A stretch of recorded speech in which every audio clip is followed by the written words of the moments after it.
Bharatiya Janata party के नेता बड़े बड़े दावे करते हैं हिंदू धर्म को आगे बढ़ाने के लिए और हिंदुओं के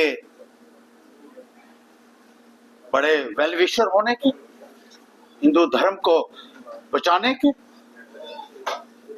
लेकिन जिस तरीके से बीजेपी के सत्ता में आने के बाद लगातार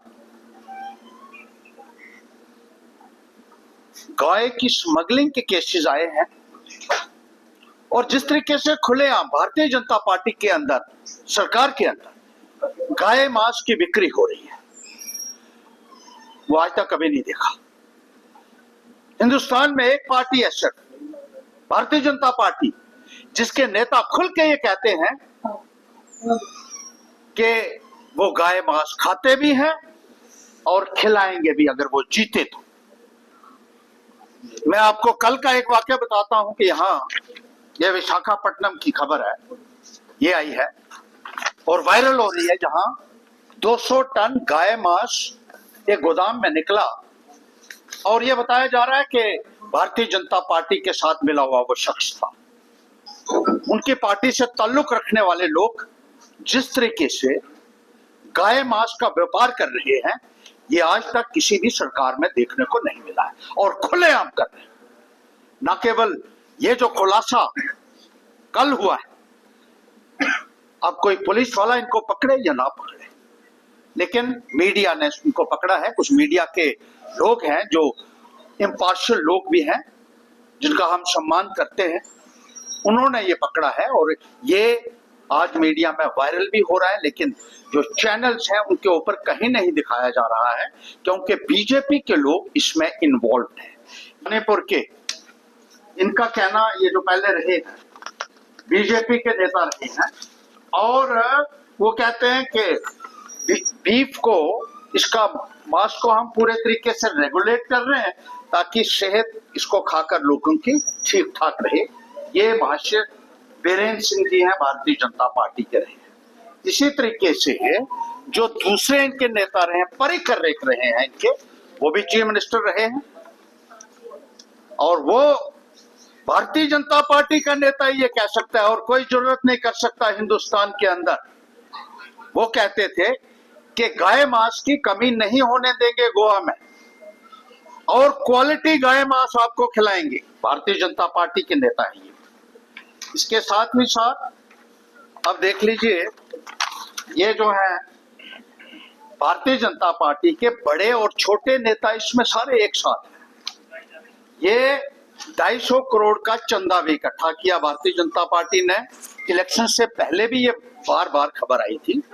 जो लोग गाय मांस खाने और खिलाने की बात करते हैं, वो भारतीय जनता पार्टी के अलावा और किसी पॉलिटिकल पार्टी में हमने नहीं देखा कि खुलेआम ये बात कर रहे हो, कि पब्लिक के बीच में जाकर बात करते हैं। मणिपुर के इनके नेता, मेघालय के इनके नेता, केरला के इनके नेता, गोवा के इनके नेता, और विशाखापट्टनम में भी 200 टन बीफ जो है वो मिला है, यानी 2 लाख किलो गाय का मांस एक जगह पे रखा हुआ था। कोई 1000 या 10,000 किलो नहीं है, 2 लाख किलो गाय मांस रखा हुआ है, जिसको एक्सपोर्ट भी कर रहे हैं और इससे पैसा भारतीय जनता पार्टी इनसे चंदा भी ले रही है। जो इलेक्शन ये लड़ते हैं, अक्सर ये कहा जाता है ये पैसा कहां से आता है।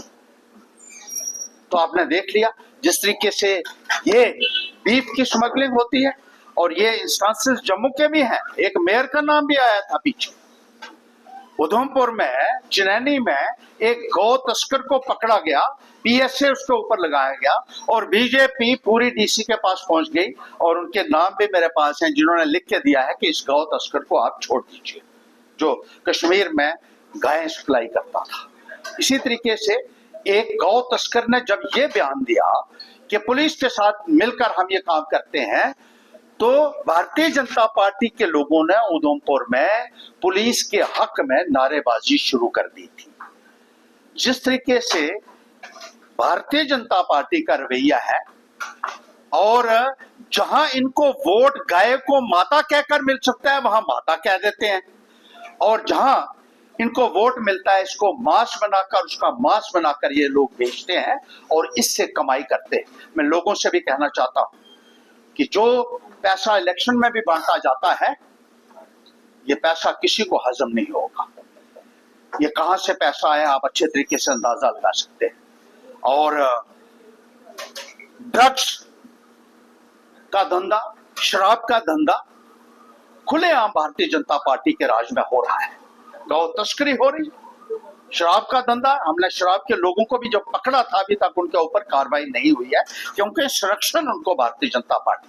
कल 4 लोगों को ड्रग्स के साथ पकड़ा गया जो बीजेपी के लोग थे, जिनके फोटो इलेक्शन में बीजेपी के कैंडिडेट के साथ नगरोटा में अक्सर वायरल हो रहे थे।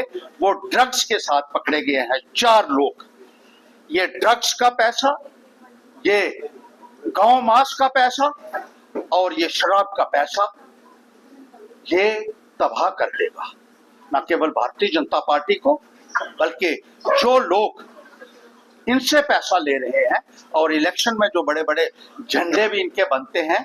तो आप समझदार लोग हैं, मुझे ज्यादा कहने की जरूरत नहीं है, लेकिन जिस तरीके से ये व्यापार किया जा रहा है, इसके लिए भारतीय जनता पार्टी के नेताओं को, देश के आवाम को और हिंदू लोगों को खास तौर पर, जिनको आज तक वो गुमराह करके अपना जो है मकसद हल करते रहे हैं, इन भारतीय जनता पार्टी के नेताओं को बेनकाब करेगी पैंथर्स इंडिया। और जो गौ को यहां माता कहते हैं और दूसरी जगह जाकर गौ को मांस बनाकर बेचते हैं, ऐसे नेताओं के मुंह काले करने चाहिए पब्लिक द्वारा और सख्त से सख्त इनको सजा मिलनी चाहिए। ऊपर तो मिलेगी ही, लेकिन यहां भी मैं कहना चाहता हूं कि अब वक्त आ गया है कि लोग जागृत हो जाइए और ऐसे नेताओं को इनका असली चेहरा देखिए। और जब पहचान पूरी हो जाएगी तो मुझे पूरा यकीन है कि कोई आदमी भारतीय जनता पार्टी के पीछे नहीं चलेगा। ये मेरा विश्वास है।